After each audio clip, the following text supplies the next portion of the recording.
So Julia reached out to me and asked me to do some research on Joan of Arc for us this morning. And I don't know about you, but I did not know much about her. And so I had to do a little research, and what I found was that there was a lot of chaos going on in the world when she was living.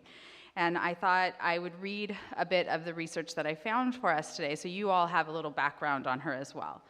So Joan of Arc was born in 1412, and she died in 1431 when she was 19 years old. She was canonized in 1920, and their feast day is for her on May 30th. She's a French military heroine. She was a peasant girl who, from an early age, believed she heard the voices of Saints Michael, Catherine, and Margaret. When she was about 16, her voices began urging her to aid France's Dauphin, the crowned prince, and save France from the English attempt to conquest in the Hundred Years' War. Dressed in men's clothes, she visited the Dauphin and convinced him, his advisors, and the church authorities to support her. With her inspiring conviction, she rallied the French troops and raised the English siege of Orleans in 1429. She soon defeated the English again in Patay. The Dauphin was crowned king of Reims as Charles VII, with Joan beside him. Her siege of Paris was unsuccessful, and in 1430, she was captured by the Burgundies and sold to the English and abandoned by Charles. She was turned over to the ecclesiastical court at Rouen, controlled by French clerics who supported the English, and tried for witchcraft and heresy. She fiercely defended herself, but finally recanted and was sentenced to life imprisonment. When she again asserted that she had been divinely inspired, she was burned at the stake. She, I think, in my research and looking at her, I think she could be more known for her contribution to the history of human courage, more than her contribution to war and politics. There was a lot of political strife going on during her time, but as a peasant girl, she stood up. As an uneducated woman, she stood up. As a woman, she stood up and stood by her convictions of what she believed to be true. I found it very interesting as well that the same people that had these tribunals against her, these faith leaders, later on honored her. And we now worship, well, not worship, but she's considered, a saint and an icon, and people hold her in high regard. But she was interrogated for days on end, and because there was no real rule about how you could be interrogated, she wasn't allowed representation. And so one of the pictures that resonated the most with me was there was a picture of her in the middle with flames around her, and then in the flames were the religious leaders that had interrogated her, and she still stayed true to her faith, true to her statements, and what she believed to be true. And in a time when I don't think a lot of people were doing that, she occupied that space. She stood up for what she believed to be true. She did it in a way that inspired other people to follow her. And also modern day artists write songs about her. So Arcade Fire, they are a modern day band, and they have written a song about her. And the lyric I took away was what I just said about these religious leaders. They burned you at the stake, but now they honor you. And so I think that's something that I think about quite a bit. These people that during modern day times that we're living in, who stand up and say something, do we sit and listen, even if they maybe disagree with them, or think about where they're coming from, or do we go after them? So Joan of Arc, I'm glad that I had this task to do, because it was very interesting to read about her in that time in history and the power of occupying a space and standing up for what you believe in. So Joan of Arc. What a powerful introduction. And I bet now you wonder with JL and Joan, well, what's coming? But we are definitely also living in perilous times. Times in which we need to unwind once in a while and enjoy celebration and laughter and music and good food and friendship like we did yesterday, because that then again frees us up for the fight. I told someone recently, as I've told others before, I'm never inclined to preach Hallmark holiday sermons. But I'll preach something that could be loosely interpreted as a Mother's Day sermon today. I've not done this for a whole host of reasons before. One being that I know that Mother's Day has different connotations for different people. Not just for mothers, but for people of every gender and every parental or non-parental status. Just a few days ago, the author John Pavlovitz wrote this: Mother's Day should be a woman's choice. I think I know what he means, but I think whether or if and how it is celebrated should be each individual person's decision. And yet we have all been goaded with what feels like dehumanizing prods this past week, goaded to say something, stand up for something, seethe about something, and sadly, for some of us, relive something. I begin today with an open heart for each person for whom thinking of mother is painful, maybe even upsetting. I think about those who miss a beloved mother or a grandmother, while also thinking about those, mothers or children, for whom the day holds regrets and heartbreaking memories. I hold space for those who recall the traumatic experience of facing a pregnancy which held some kind of threat, whether medical, relational, or from a hostile community. I hold space for those who would have wanted to be pregnant and found it impossible. And at the same time, I pause to acknowledge that some may have been forced to carry a child against their will. 1 in 4 women in the U.S. have had an abortion. 7 in 10 of those identify as Christian. Let me assure everyone, no one is a statistic, and no one will be singled out, labeled, or ostracized here. What the leaked Supreme Court draft opinion has done this week is tear scabs off of wounds, deep wounds, pour poison into battered hearts, and cut off the airflow from many lungs.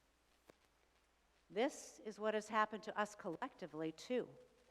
We, as citizens and residents of this country, have suffered a violent blow this week. And we, as a nation, have not yet found enough space in an emotional emergency department for adequate trauma care. I see and acknowledge this multifaceted situation. Nothing can change how deeply all of this cuts, personally and collectively.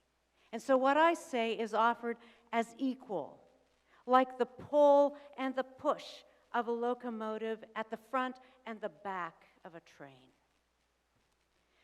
We've met some remarkable women recently, before listening to segments of JL from Judges or Joan of Arc this morning. We need to think only of the impeccable brilliance and poise of Judge Ketanji Brown Jackson when she was subjected to days of offensive interrogation instead of an appropriate professional interview. Or Senator Mallory McMorrow's impassioned speech on the Michigan State Senate floor defending her own person against blatant degradation and lies. So what do Jackson and McMorrow and JL and Joan have in common? Well, let's call these women what they are. Unrelenting fighters, agitators, defiant warriors willing to step out of line or remain composed for the sake of a holy cause. These are women with a cause. Sisera, the commander of the Canaanite army who suffered a devastating defeat at the hands of the Hebrews, miscalculated Jael's commitment to justice and mistook her for a woman he could command to protect him, to ensure his well-being, and to take care of his needs. According to the Jewish Women's Archive, which is a national nonprofit organization whose mission is to document Jewish women's stories and elevate their voices, according to them, Jael was shrewd, leveraging her husband's peaceful alliance with the king of Canaan, Sisera's commander-in-chief. So Sisera fled to a dwelling where he expected to find cover and expected to find the rest that he needed after this horrifying battle, a battle which left him, the commander, as the sole survivor. He asked for water. Jael gave him a soothing bowl of milk instead, like a mother. Sisera commanded Jael, "Stand at the entrance of the tent. That way, if anyone comes here looking for me and says, 'Is there a man in here?' you can say, 'No.'" He assumed this woman would provide him 100% protection from any intruder. Her welcome to the tent seemed to confirm that. But he was wrong. While Jael's motives are obscure, she had reason to believe that what Sisera and the Canaanite Empire represented required decisive, strong action. After all, the Hebrew people had been oppressed for 20 years. Jael's daring feat could have cost her her life had she not succeeded in impaling this warrior on the first try. And far beyond that, it opened her up to the rage of her husband, whose alliances were questionable. At least she questioned them. She thought they were maybe even directly treacherous to the Hebrew people. We don't know what became of Jael. Powerful, presumptuous men could turn this victory and deliverance into a story depicting the deceitful, devious nature of women and how they cannot be trusted, like Joan of Arc. And we hear this all the time. In drawing attention to Jael's story, I do not support acts of violence. I do support women having courage to fight with a wide range of tools available to assure safety, freedom, and a peaceful life. Think about this in today's context with the draconian measures outlined in the leaked draft opinion, proposed to become law. Think about every woman of childbearing age, every girl, every woman wanting nothing more than for women and girls everywhere to have equal opportunities and freedom to thrive. What will happen when girls, our daughters, our granddaughters, our cousins, are arrested for seeking abortion care or fleeing an oppressive state with no reproductive care available, or even having spontaneous miscarriages deemed as homicides? Will this require women to have the courage of Jael, unafraid, decisive, ready to risk their own well-being and lives for a greater good? Will men need to become partners in fighting for the safety and freedom of girls and women? Jael demonstrated a mother spirit, making just decisions regardless of the empire's arrogance, demands, threats, and laws. She had evidently worked through her own position silently, privately, assessing the safety risks she would be prepared to take, then coming to the conclusion that even if she defied her husband's allegiance, she would act decisively when necessary. That's the Jael spirit, the mother spirit. Now, if you want more insight into Jael and what she potentially saved Hebrew women from with her actions, read the next chapter, Judges 5. You'll find out. Now, Joan of Arc, and thank you, Amy, for that history lesson. She was indeed uneducated. She was a peasant. lower level in medieval France. And her homeland was in bitter conflict with England. This was during the 100 Years' War. There were brutal, brutal battles, and as Amy mentioned, it was chaotic during that time. England had gained the upper hand of northern France, and a peace treaty had been signed. But England had invaded and taken much of that region for their own, Joan's village included. And so they had to abandon their homes under the threat of invasion. Mothers had to take their children. Despite the fact that her very own father arranged a marriage for her at 16, she successfully convinced the local court that she should not be forced to accept this arrangement. She fought for her rights and ultimately for her country. In medieval Europe, it's a long and tangled stories of generals and a deposed crown prince and military personnel, but this 16-year-old girl, she successfully gathered a small group of warriors. And when the crown prince saw that, well, then he actually gave her an army. And then she went out and fight. The first thing she did was cut her hair, put on men's clothing, and took this army to a besieged area of Orleans. And they won that battle. The crown prince was reinstated, and Joan wanted to press on. She wanted to recover all of their territory, but the crown prince heard from his favorite advisor that Joan was becoming too powerful. And that was fateful, because they did not advance, and they did not get any more of their territory back. And as Amy mentioned, Joan was captured. She was tried and burned at the stake on 70 charges, 3 of which were witchcraft, heresy, and dressing like a man. Though Charles owed his own coronation to her, he abandoned her and refused to intervene. She was 19, only 19. So what does that have to do with us?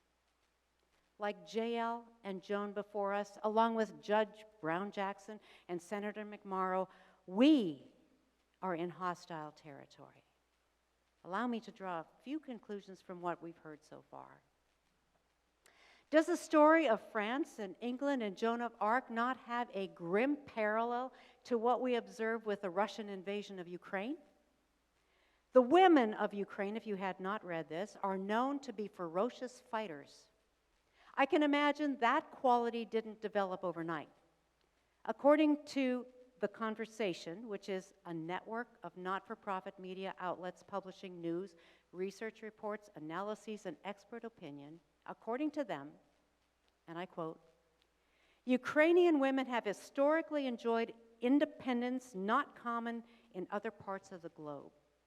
In Ukrainian folklore, there is a recurrent character of a single woman, often a widow, who can survive and thrive without a man. No doubt, the article continues, the real life of Ukrainian women was no fairy tale, and their experiences might not universally fit into this narrative, end quote. Now compare that with the many dependent Disney princesses. So today, these Ukrainian women fight alongside their brothers, their fathers, their cousins, their friends. It is not unusual to see a photo of women in the doorway of their homes, if they still have homes. Sometimes aged women, armed with a weapon. Again, please hear me. I am not condoning violence or war, but this is a picture of a mother spirit, willing to stand up to defend home, family, freedom, and a culture where everyone receives a fighting chance. This is modern-day feminine courage that mirrors that of Joan of Arc, who also depicted a mother spirit at the age of 17. The mother spirit is one that protects, defends, educates, corrects, comforts, nurtures, encourages, recognizes a threat, rises up, faces danger, steps up at critical times, and fights to her last drop of blood. The mother spirit is one that weighs options, makes tough decisions, knows the difference between criticism and attack, stands tall, protects herself and those depending on her. She will defend human rights. She knows that an oppressed person has only one option: to rally whatever support is available and to keep themselves alive, sane, functional until they can be free.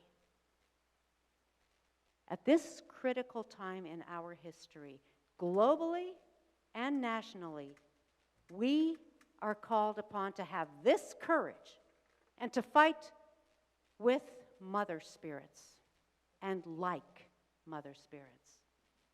It is a fight against authoritarianism globally and domination at home. And incidentally, those two arise from the same playbook. We can, and indeed, we must be modern-day mother spirits who fight in wars to regain homes, safety, and freedom for all people to thrive, while the empire continues to fight wars to gain prestige, territory, and domination. We must be modern-day mother spirits whose fights are grassroots, largely self-funded, organically organized to address needs strategically, pragmatically, and efficiently, while the empire will continue to amass power, making calculated decisions, running roughshod over the ordinary person, and organizing super PACs. We must be modern-day mother spirits who gestate and birth dreams and visions, bold ventures to grow solidarity with marginalized folks, while the empire continues to defend itself and its own interests at all cost. We must be modern-day mother spirits who count the cost, because we will inevitably become lightning rods, as will everyone aligned to support us. Those aligned with empire will see to that. Let us not be naive nor caught off guard. So on this Mother's Day, when everything surrounding biological motherhood and reproductive rights is under attack, we strengthen our resolve. This is not predominantly a fight about abortion, although that is a central issue. It is a struggle for absolute control of a certain segment of society by a domineering force. After all, if a broad segment of our society is not allowed autonomy over their bodies, this has devastating ramifications. It will not stop with women's rights to autonomy. If this fight for control is allowed to move forward, it is only the beginning of an extensive repeal of rights. The right to vote has been under attack for a very, very long time. Human rights are violated daily in our prison system, at our southern border, in traffic stops everywhere across the nation, and this will escalate. Women's rights will be further restricted by denying her access to contraception, continuing unequal pay for equal work, and so much more. LGBTQ plus rights will be further repealed, affecting trans people, marriage equality, healthcare equality, to name just a few. Marriage rights will be severely controlled, with gay and interracial marriage again facing being banned. I am not saying this. Those who are in the trenches of all of these human rights battles are saying this. Yes, we live in California, but we are not immune. The Central Valley itself is a very different place than many parts of California, and none of us can sit back and relax. This is a unique opportunity for us individually and as a congregation. We have long been a community, a church, that practices our faith outside of the church walls, as Nancy mentioned earlier. We have an opportunity to make our voices known. I mentioned this earlier in the service. This coming Saturday, at a public demonstration to support women's rights right here in Fresno. And contact Felicia or Carol if you're interested and want more details. Another opportunity to take a public stand is by supporting the LGBTQ+ folks and participating in the Pride Parade early in June. Please contact Elizabeth or any member of the Missions and Social Justice team for ways to be involved there. We can work with community action groups along with, again, Missions and Social Justice to support voter registration. And I also invite you and you and you and you as individuals. We don't need to be a part of a team or some configuration, but I invite you to email me if you want to further explore what can be done. What we can do as a congregation and what we can do individually. Now, I know I'm going on vacation tomorrow, but nothing would make me happier than to come back to a full inbox of emails of people with ideas and vision and questions and wanting to be resolved to work together. That would make my day. This congregation has a healthy dose of mother spirit. And as I've heard, it always has. We need to revive that and use it on behalf of all people in the coming weeks and months and years. This is not a short-term fight. Will you join me? I hope you do.